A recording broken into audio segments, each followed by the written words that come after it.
my reading can live up to what was just said. Thank you, I appreciate that very much.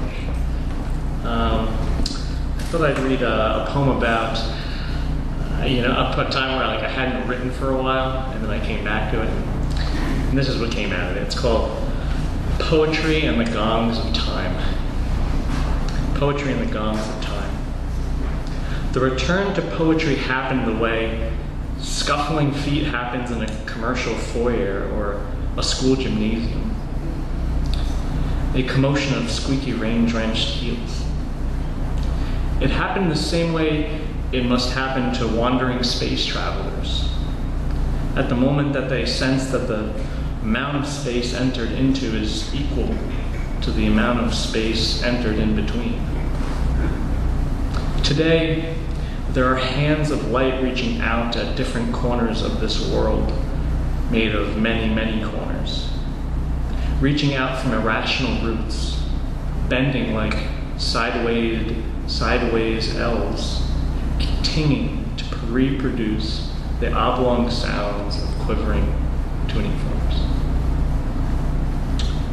If one remembers each hour of his or her life well, one perceives human hands comprised of enough historical voices that one could hardly count the syllables of kindnesses. And whereas sometimes I feel like a cast and skipping earth or a fumbling globe, I do at many other times believe I am pollinating the surfaces of lakes with golden boats, my bare hands picking lotus flowers up from plush carmel ponds, beating many ripples into the shelves of moist, salty, and foaming yellow coasts.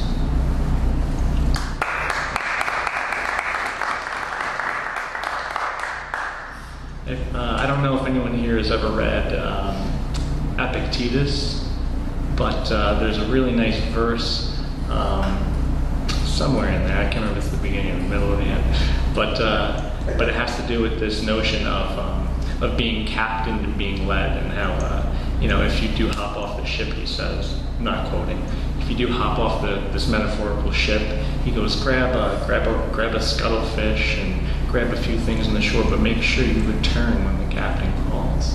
It's like this metaphor of being led by good leaders. Speaking of leaders. Yeah. And so this is if not the captain calls.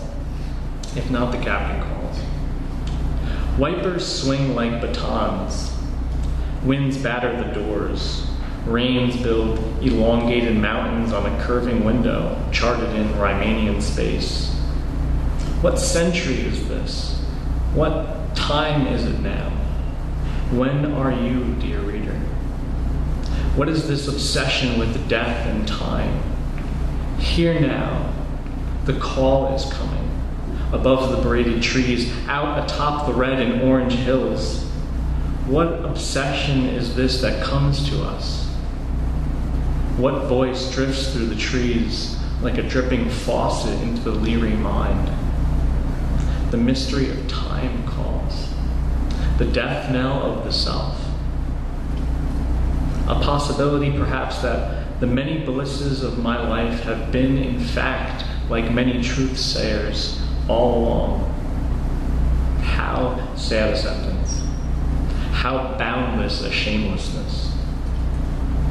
And so with Campbell, I sing, follow your bliss with your feet, feeling its reticence like the hems of a garment. Hesitance, it is natural, doubt, natural, the sun too, natural. The call that calls the earth to life, calls the truth to you, picks up the late wintry branches of your heart and parts the red doubts within it, as standing branches go parting, most sweet and gentle, laden rain. And I thought I'd read one more. This is called The Majestic Chatter. All right. Sorry if the themes are redundant. I tend to be redundant. Okay, The Majestic Chatter. There is a wine glass singing a song somewhere, responding not to pulpy lips but to waltzing loons, traveling through the air like tiny figurine. The glass is privy to a majestic chatter known to those jutting, standing rocks of seashores, battered off by waves, daily bathed by chilly mists. Coral reefs too know the chatter. The song is bright, there bathed by sunlight and managed by tide and color. Human legs are like this sometimes, two whirring rail lines. Human minds also sing in that spray upon the rock and in that waltzing figurine. Even now, Chinese odes bound in North America and make the dying bison once again freely sprint, here upon the low-lying plains. The sounds of our insides are like these many things. Today, my mind shakes. My legs wobble like two wind-battered bridge. My whole being is shook up, like the grasses and the sedges of the happy buffalo-trampled low-lying plain, just bounding in the majestic chatter of the winds.